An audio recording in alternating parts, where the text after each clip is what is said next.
My name is Karen White, and I'm very honored to be coming to you from the territory of the Lekwungen-speaking peoples. I'm very honored to make this my home. My grandfather on my father's side was Northern Salish, and my grandmother was Tuscarora. And on my mother's side, her father was Chippewa and her mother was Scots.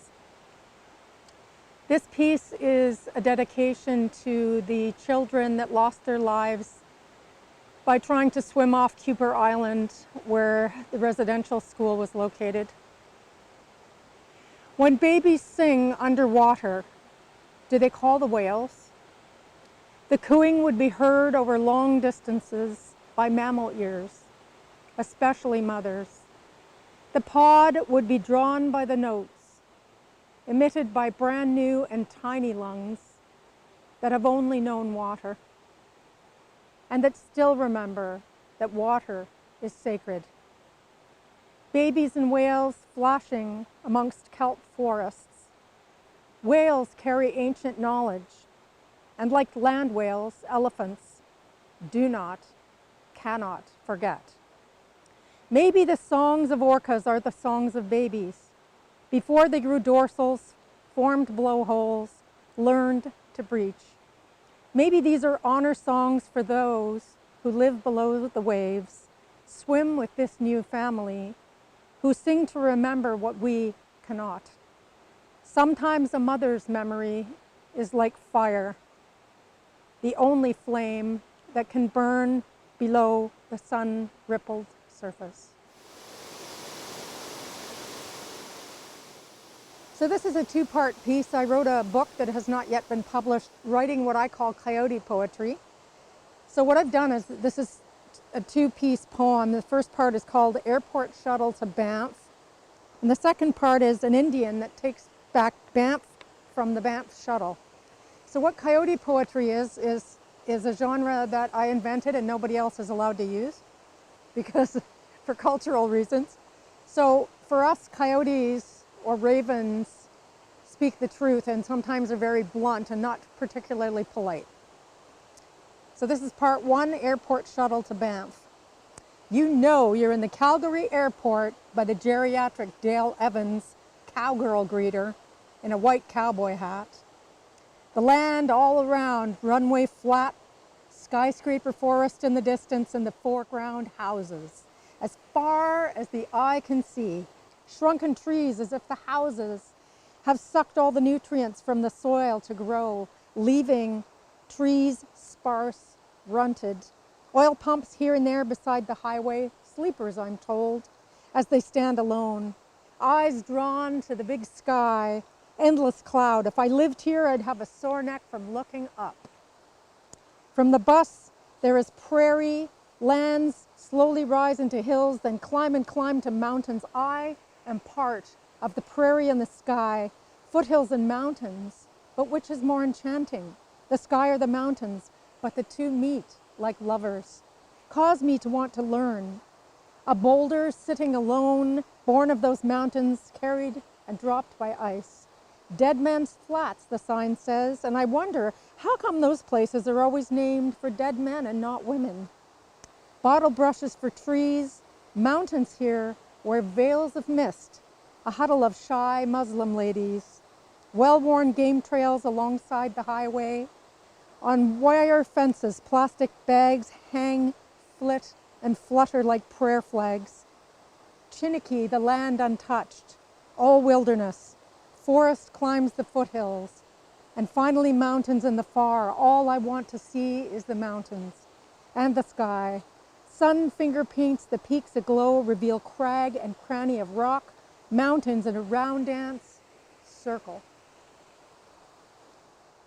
On the horizon, I wish that once I could see, feel, smell, and hear the wild prairie, which I imagine to be as powerful as the sea the first time you come to it. I want to paint the coupling of the mountains and sky. Now here and there cattle dots the land. I am the geriatric cowgirl here. Now wild forest with a river rushing through.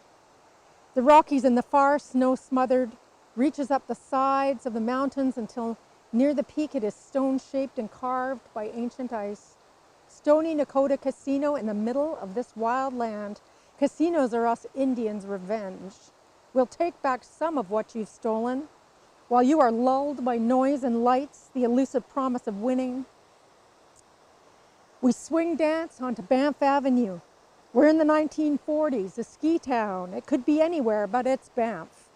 And unceded lands, and I know it because it smells like money. Part 2, the coyote speaks.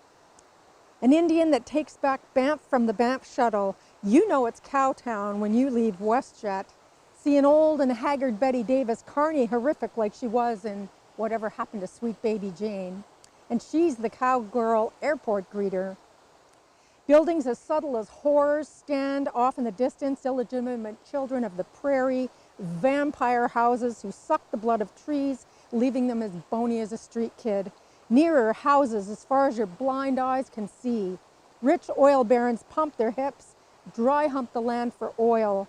Prairie, foothills, and mountains pimp your senses, scenic erotica. But which is sexiest, the sky or the mountains? They have rough sex, make me want to shoot a porn. The foothills are LA waiters waiting for their big break to become star attractions. Stony Nakota Casino appears like a landed spacecraft. Indians' revenge will rob you legally, take back some of what you stole, stone you with noise and lights. Bus swing dances hard, 2 steps down Banff Avenue and on to stolen Indian lands, and I know it by the stench of laundered money.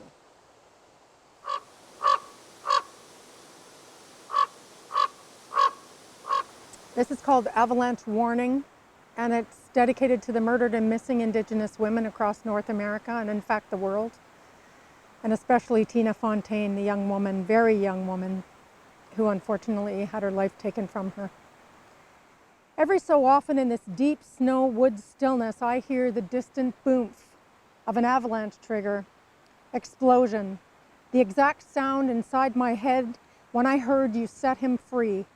Before I am done crying my words out and my tears freeze before they hit the ground, no snowslide hazard mitigation measure now. Tina Fontaine, 72 pounds, did that include the river water? Why was this the one time the experts could not determine the cause of death? Our frozen tears are the snow that will engulf, smother, overtake and envelop all of us. There will be no trace or sign, no tracks, just a frigid flurry wave of our grief, all of us somewhere lost in its depth. A boom, an echo, the magnitude of indifference is a dreadfully destructive power because you don't want to see it or to feel it, the truth about how brown women don't matter if they were drugging, putting themselves at risk. They deserved it. It's not about race, you say. Yes, relative, it is. It's about the human race. Because we are all in this, whether you see it or not. We're angry. Yes, her mother swore at the man that we all knew did it. But our ice tears burn harder than our rage. Allies are weeping too because the white part of this interconnected web, like every single cell of our bodies, know too that the honor of one is the honor of all, and the dishonor of one is the dishonor of all. My dishonor, your dishonor, because we are all on that medicine wheel, all part of that living, vibrating web, bonded, all the natural world, all people, even if you don't want to be or feel it. You, a child of this great mother, our father in the sky, our grandfather the sun, our grandmother the moon, and all this can be changed. That avalanche of tears ended. If only we will see there is no them and us, no me and you, brown, black, red, or white, different and beautiful on that medicine wheel together. All of us were from the beginning, and some of our hearts remember this. If any of us, brown, black, red, or white, will not see that we are one and choose to hate, we must change it for all of us. And if we do not, the enemy has won. I have faced the enemy. I have looked deep into their eyes, past love or hate or fear. My relative, the enemy is us. The title of this one is The Only Ecstasy I Have Ever Witnessed, the Only Prayer That Had My Soul Dance, the only true belly laughs I have ever heard were from copper deep and black-skinned peoples. And this is my love letter to Zimbabwe. Ishikamborera, Zimbabwe. A village distant, a dust cloud, drumming, singing, a funeral, hundreds of people with pangwe, drum and dance, 4 days and nights. I insist on going. In choking red dust, 100 drums pulse and sing through the ground into my bones. My limbs respond by dancing to the intricate rhythm, and I am that rhythm. Recognize it is the same as the insect night orchestra. My spirit is wild, free as I dance with relatives in this red dust that falls on me like rain that comes from the sky and almost but does not block out the heat of the sun. How is it that I know this dance? And the women, just like my grandmothers in ceremonies at home, as these, my black grandmothers, watch me know their dance with my spirit.